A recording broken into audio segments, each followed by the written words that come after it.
ديوانيا شلونك الفيديو؟ تسوي لايف ها؟ لايف قاعدة اوكي سلااو هاوڕێیان ئێستا دیارە ئێمە کۆمەڵێک چالاکوان لە پێش پەرلەمانی سوید کۆبووینەتەوە بۆ پشتگیریکردن لە هەواڵ شێروان و هاوڕێکانی کە لە بادینان دژی داگیرکەرانی تورکیا کۆبوونەوە و خۆپیشاندانیان ساز کرد ئێمە لێرەوە تەواو پشتگیری لە داواڕەوەکانی ئەوانەکەین و دەست بەجێ داوای ئازادکردنی تەواوی زیندانیانەکەین ئێستا ئێمە لە چاوەڕوانی وەزیری دەرەوەی سویدین کۆمەڵێک بەیاننامەمان ئامادە کردووە هەم ئەدرێ بە پەرلەمانتارە سویدەکان و کۆی پارتە سویدەکانی سوید هەروەها وەزیری دەرەوەی سوید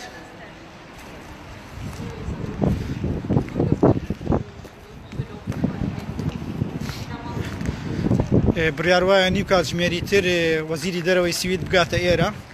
و ئێمە پێشتریش چەندین جارێ ئاگادارمان کردوونەتەوە لەو پێشەرکاریانەی کە بەرامبەر ڕۆژنامە نووسان ئازادی خوازان کەیسی زەردەش عوسمان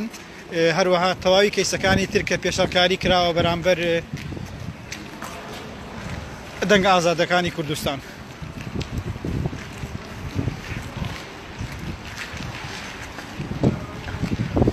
دیارە ئێمە جگە لەوەش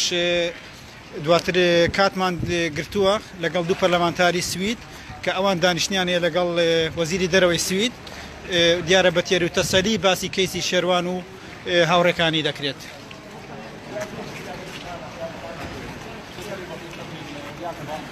و جگە لەوەش لەو بەیاننامەیەدا کورتە و پوختەی ئەوتۆبارانانەی هێرشەکانی تورکیا بۆ سەرگەری کورد ئاماژەی پێکراوە هۆکاری خۆپیشاندەرانیش بەتەنها و بەتەنها بووە کە چیتر هاوڵاتیانی کوردستان نەبوو بە قوربانی تۆبارانەکانی ڕژێمی تورکیا. ئێستا قادرمان لەگەڵ ئاتوانین کەمێک زیاتر قسەمان بۆ بکات ئەمان بەتایبەت چییە کاک قادر لەم کۆبوونەوەی پێش پەرلەمانی سوید؟ ئێستا وەزیری دەرەوەی سوید بەژوورەوە وەڵامی پەرلەمانتاران دەدات ئەو دوو سێ دەرگای ئەگەر شان ئەگەر بێتە دەرەوە ئێمە ئەو وێنانە وازی دەکەین خەبارزانی بنەماڵەکەی چۆن بنەماڵەی سوود ئال سوود و ئەوانە بوونە بنەماڵەی شمەتیسیدا لەسەر دیموکراسیە مەسئول بارزانی سەرپەرتەقەکەی عینەن محەممەد بن سەلمان دەستی بەگرتن و کوشتن و ئازاداری خەڵک ئەو کابرایە کابرایەکی زەرداتی ژۆرنالیست نییە بێت بەسەر دیارە ئێمە دوێنێش بە وەزارەتی دەرەوەمان گوت کە مەسئول بارزانی حیزب شمەتیسیدا لەسەر هەندێک پۆستی سەرۆکوەزیرانی بژێت و ئەگەر وەزیری دەرەوە هاتیان کە هەر پەرلەمانتارێک لەسەر هەوڵ دەدەین بەیاننامەی بدەین و داوای ئازادی ژورنالیستانە دەکەین چالاکوانە دەکەین و دژایەتی ئەو خاوەی پارتی دەکەین لە بادینان هەردوو دەستی گیرەوە بەڵێ داوای دەرکردنی سوپای تورکیاژ لە خاچی کوردستان خەڵک 20 شەهیدرا 837 بۆمبارانی خەڵکی کوردستان کراوە کەچی خەڵک بەس خۆپیشاندان کە ئەوە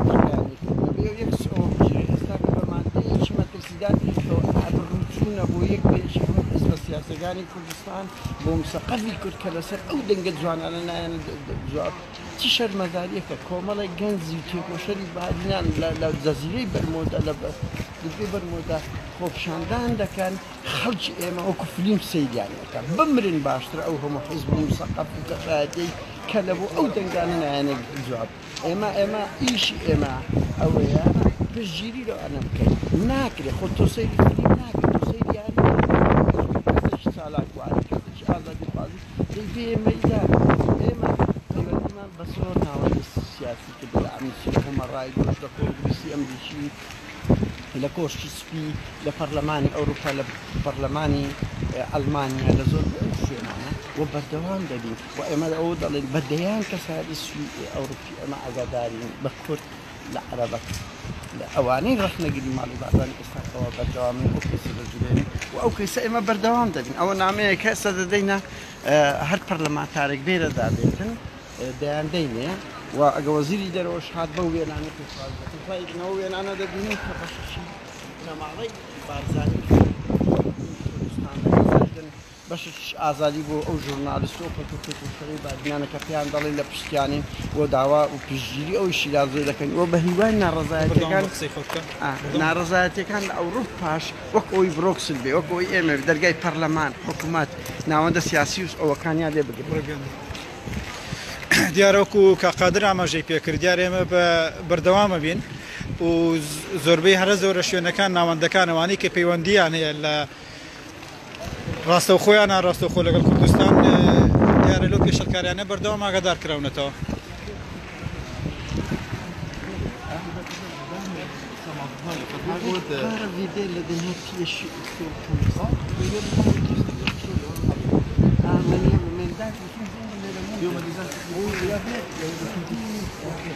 Iskavolo se lite längre bort, vi gör det.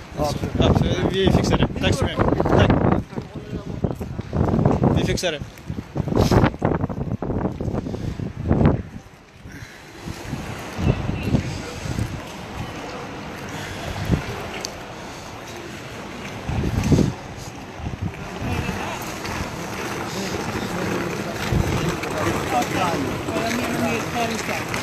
Jag menade pälsen.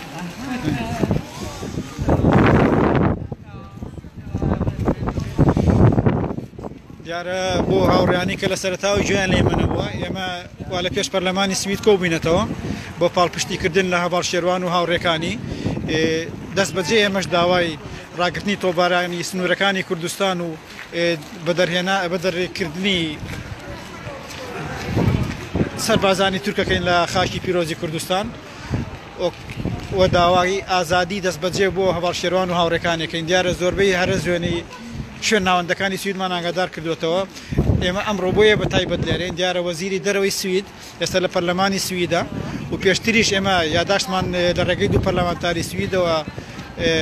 ناردووە بۆ دەستی وەزیری دەرەوەی سوید ومانی ڕاستەوخۆ خۆشی لێرە ببینین ئیتر بزانین هەوڵەکانمان بە چیەکە.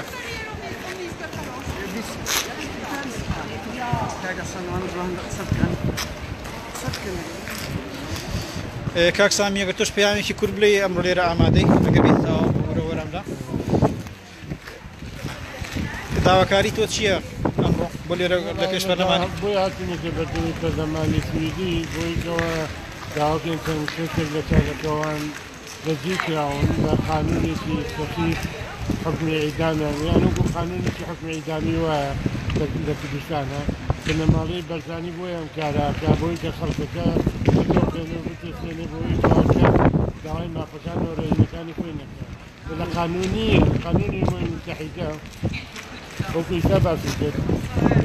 جێیشی هەر وڵاتێ مەمنوع چێتە خاکی هەر وڵاتێکەوە بەبێ ڕزای مەندیح حکوومەت موافقەتی حکوومەت ئەم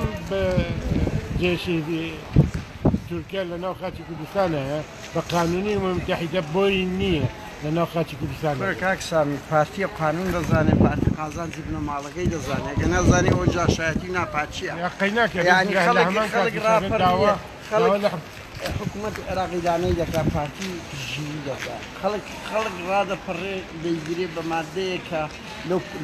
دەیان پێشمەرگەی پارتی بەو مادەیە ئەدام کرایە ئەو پەڕی بێشەڕەفی پارتی بنەماڵی بارزانیە کە بەرامبەر ئەو خەڵکی دەکەن خەڵک زێدی خۆیتی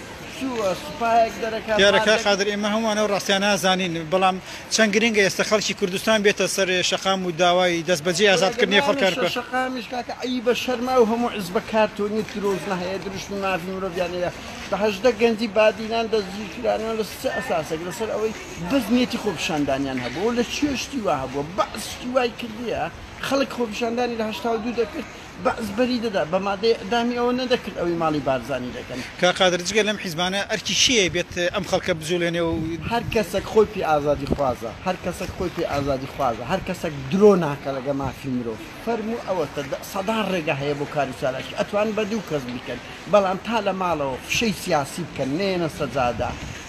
ئەو پارتی لە زمانێک تێناگە ئەبێ هەموو ناوەندە ئەوروپیەکان بکرێن پەرلەمانەکان حکوومەتەکان ڕێکخراوەکان ژورنالیستەکان و ئەبێت تا ئاسیزەتجە دروستکەین بکەینە مەحکەمە لەگە پارتی یعنی ئێمە دەبێت جەوێک دروستکەین کەمینێک بۆ پارتی دابنێن بیبێنە ناو دادگایەکی ئەوروپیا تا هەموو دۆستەکان ئەم کەیسانە کە بەنێو دەوڵەتیە کرێ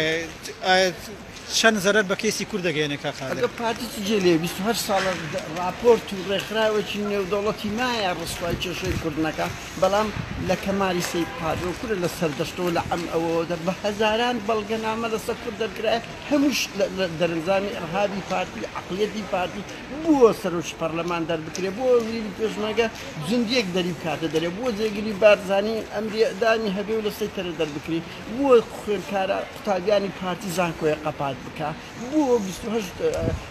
50 گەنجی بادینان بە مادەی دەسێدارەدان کەم ئەو مادەیەش ئەگە ناپاچی نیشتیمانی بکەیت کەچی ئەوە سوپای ترچیان دەکردە کە شمولیان ناکاتن یعنی مەوەکە بەڵام پارتی میزاجە حکومەت نمایە ئەمە لێرەوە دەرن نەک ئەوە دەرنجامی پارتی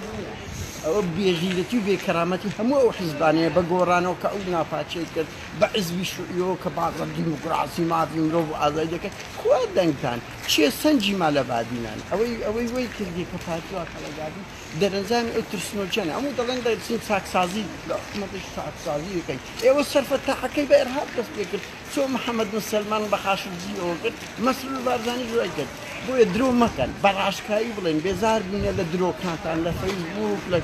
ماڵپەر ئێوە تستان لە ئێمەمانان زیاتر نییە تستان لەو کچوپڕانە زیاتر نییە لە کوردستانەوە تحدای ئەو دەسەڵاتە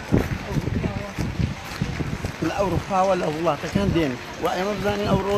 لەو هەفتە لە مانچستەر و کە دەستپۆشیان لێ دەکەین لە برۆکسل دەکرێت و ئاگاداری چەند وڵاتش کە لە ئەلمانیا ئامادەکاری بۆ خۆپیشاندان دەکرێت لەسەرەوە بەڵێ زۆر سپاس کاکێ ئەگەر پەیامیش کورتێ بێت تۆش جگە لە پاڵپشتی خۆت و هاوڕێکانت لێرە پەیامت چیە بۆ خەڵکی کوردستان دەبێت دووبارە ئەوە بکەمەوە کە ئێمە دەستخۆشی لەو خەڵکە ئازا و نەبەردە دەکەین لە کوردستان کە ڕاپەڕێون دژی داگیر کرد و ئیدانەی ئەوش دەکەن کە ئەوانە دەدرێنە دادگا و نیاز هەیە لەلایەن دەسەڵاتی بنەماڵەوە لە کوردستان بەداخەوە کە سزای ئەو خەڵکە بداتن کە ڕاپەڕێون دژی داگیر کرد لەبەرەوە ئەوە ئەرکێکی پیرۆزە بۆ هەموو خەڵکی کوردستان کە دژی داگیرکە ڕاپەڕێن ئێمە پشتگیری خۆمان دەکەین دووبارە دەکەین. زۆر سپاس هاوڕێیان دیارە ئێمە لێرە بەردەوامەوێنینەوە جارێ لە چاوەڕوانیانی ئەمە هەتاکو وەزیری دەروێ سوید دێتە دەرێ بۆی ڕوبەڕوو خۆمان بتوانین بچەی لەگەڵ بکەین و بەیاننامەکەی بینێن.